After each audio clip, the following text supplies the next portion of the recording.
Guess what? I made it and started from nothing. Single mom, no dad, obviously came into this world with quite the tan. So when I was broke, I met a guy who was a multi-millionaire, and he told me this one thing would help get me to where I wanted to be, where he was. He said this one thing is the thing that helped him change his mindset and change the trajectory for him to reach his goals and his ultimate ambitions. And he shared it with me. And at first I was like, I get it, kind of get it, but I don't know if this is really real.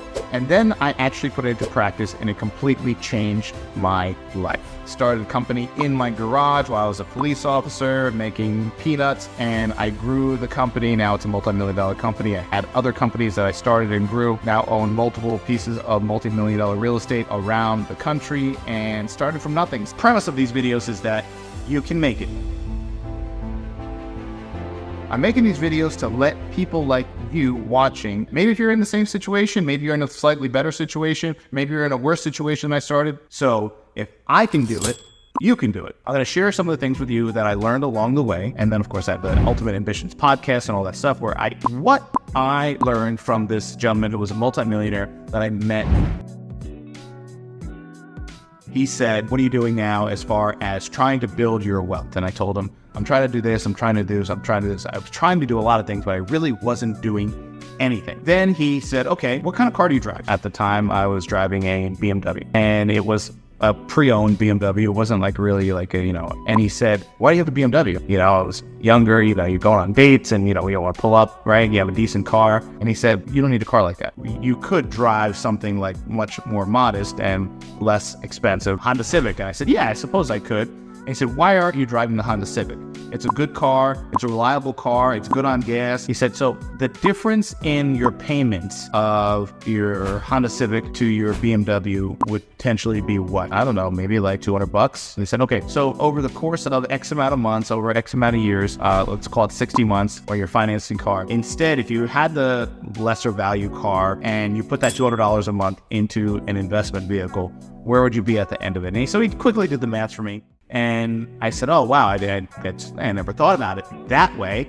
And he said, okay, so one of the things that he was taught, he told me, from someone who was a mentor to him, was the key to wealth is putting off your impulse purchases and putting off all those impulses to a later point. I'll be the first one to admit I was horrible at this. When I was younger, if I made some money and I got a couple of bucks in the bank, I was like, ooh, I want this thing, I'm gonna go get it. Why did I want to go get it? Because, I wanted to look good and I wanted to have it and show people that I had money, but I really didn't. I was broke. So I did these things. And a lot of these things I did, they weren't really for me. They were more so to let other people know that I was like legit solid. I had money. I was, cool, whatever it might have been. And he proceeded to tell me that that's the one thing over everything else I was and wasn't doing that was keeping me poor. And he said something to me. He said, there's a difference between rich and wealthy. And he explained that, people who you look at and they look rich, they might have designer things, they might have fancy cars, things like that. He said, but you'll see wealthy people, they're not buying stuff, they're buying assets. And he was one of the first people that explained to me the difference between assets and liabilities. Cars and stuff are mainly liabilities. They're depreciating, they go down in value, they don't bring any value in, they don't create any income in your world. Assets are things that create value in your world, they bring money in. And he said, wealthy people collect assets, poor people and many rich people collect stuff. Poor people collect stuff that they can't afford, rich people collect stuff that they can afford, but it's not really doing anything for them. So he said, listen, delayed gratification is the secret to most people who are not rich, but wealthy. You put that stuff off and you invest. You put your money away in assets. You get assets. So in the beginning, he told me, all you do is you save. And then you get to a certain point of savings, whatever that point is. He told me you should have about 6 to 9 months of your monthly expenses in the bank.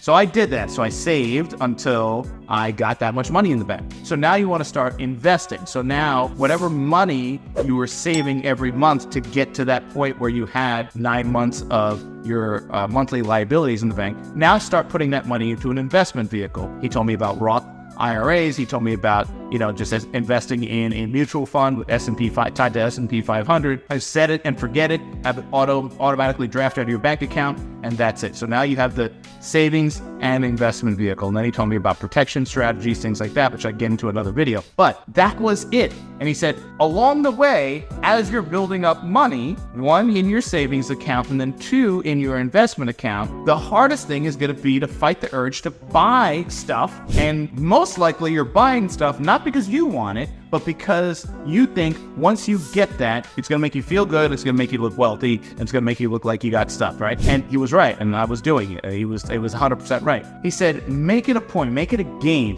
Make it a game if need be, that you're intentionally not going to buy anything until you have X amount of dollars invested. I forget what he said at the time. He gave me a number, and I was like, if you're serious about being wealthy, not rich, but wealthy, you will be able to do those things. If you're not serious, as you build up your savings, and then as you build up your investment account, you're going to pull money out and go buy some stupid shit. And he said, so come back to me and let me know how serious you are. And so that alone, like, I didn't want to go back to him and be like, oh, I got a 5 Series now instead, or go back to him and I had like some kind of like watch on my wrist. I was like, wow, okay, so this is like almost like a challenge. It was like bet, right? So I did not do it. I intentionally, it was guilt at me, and I didn't want to embarrass myself, and I didn't want to prove him right. I wanted to prove to him that I was serious about not being rich, but wealthy, and I did it. And that lesson changed my life because it put me on a path of recognizing what was most important. It wasn't acquiring the stuff that made me look rich, but was actually making me poor. It was also something that was forcing me to save and invest, which was truly making me wealthy. So it was not what people saw. So like on the outside, people were looking at me and weren't seeing anything. No one really cares when they look at you anyway, but they weren't seeing anything. I didn't have a fancy watch. I didn't have fancy clothes. I didn't have fancy shoes. And I had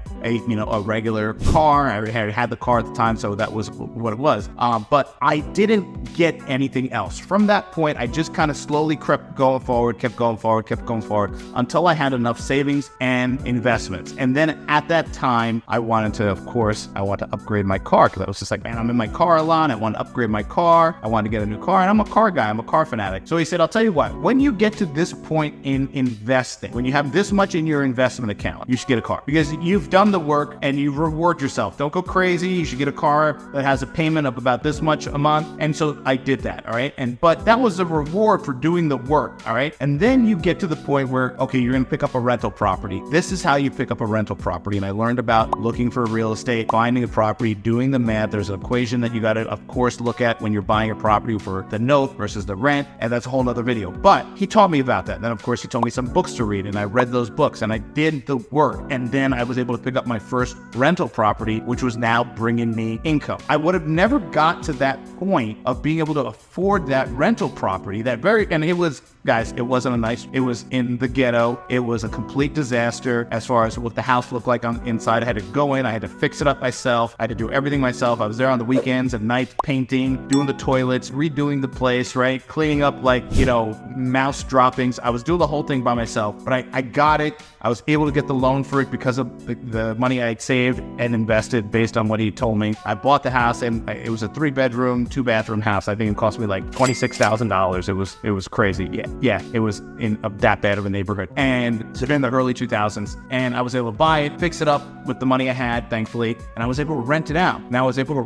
I think I was getting like $825 a month for this house, and I rented it to a nice family, a husband and wife, and they had, I think, one or 2 children and small kids, and it was amazing. I was like, wow, my mortgage on that was like, I think it was like something stupid, like $400 a month, $450 a month. So now I had this money coming in, and he said, what do you do with that money? Keep putting it into your investment account. Keep putting it into your investment account. Keep putting it into your investment account. And then I got to the point where I was able to draw off of that and buy another property. And then I just kept going from there. But along the way, if I kept just buying stuff, the stuff that I truly wanted to buy, and going on the trips I wanted to go on and do all that stuff, that one thing he said, commit to. And I committed to because I didn't want to embarrass myself to this guy and make him seem like I was just bullshitting. He's like, yeah, I want to be rich. And he's like, okay, go do this. And then I just do the opposite. I didn't want to be that kid. So I did what he said, and that changed my life. It was that little push I needed of not wanting to be embarrassed in front of this really wealthy guy that I was going to for mentoring that changed me. So I tell people all the time, if you're young and you're coming up, even if you're older, if you're trying to get to that point, you got to put off those impulses. You got to not just go out and get the crap that you want. I mean, Amazon, hey, click that button. It's going to be at your doorstep in like 3 hours. It's easy to do. They make it so easy for you to separate from your cash. There's a reason for that. They know how people work. They know how your mentality works. That's why they have Amazon Prime and Amazon same day and Amazon next morning, right? They have that for a reason. If you want to do it, you want to get, and it's done. You can't do anything about it. Of course, you can return it, but whatever. You get the point. So if you are serious about your ultimate ambitions, you're serious about getting to that next level of wealth, not rich, but wealthy, you have to start with making it a game of just saying no to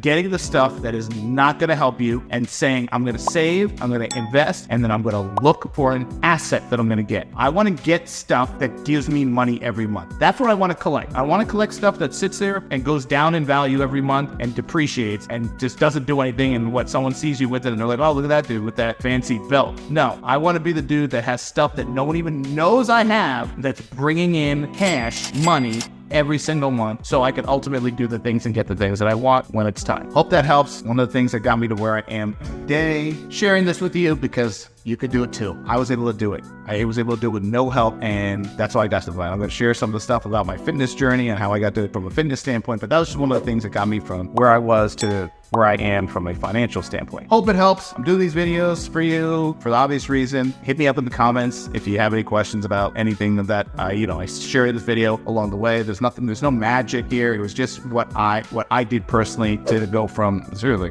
broke to multi-millionaire. Didn't happen overnight, but I have the steps that did it. And also on the podcast, I'm going to bring people on who also went from pretty much broke to multi-millionaire, couple people who are billionaires, and how they did it, what happened to them along the way. So I'm going to share that on the Ultimate Ambitions podcast. You can check that out as well. Thanks for watching. Comment below. Make sure you give this video a thumbs up. Hit that bell for notifications and all that stuff. Subscribe if you like this video, of course, and check out some of the other videos on the channel.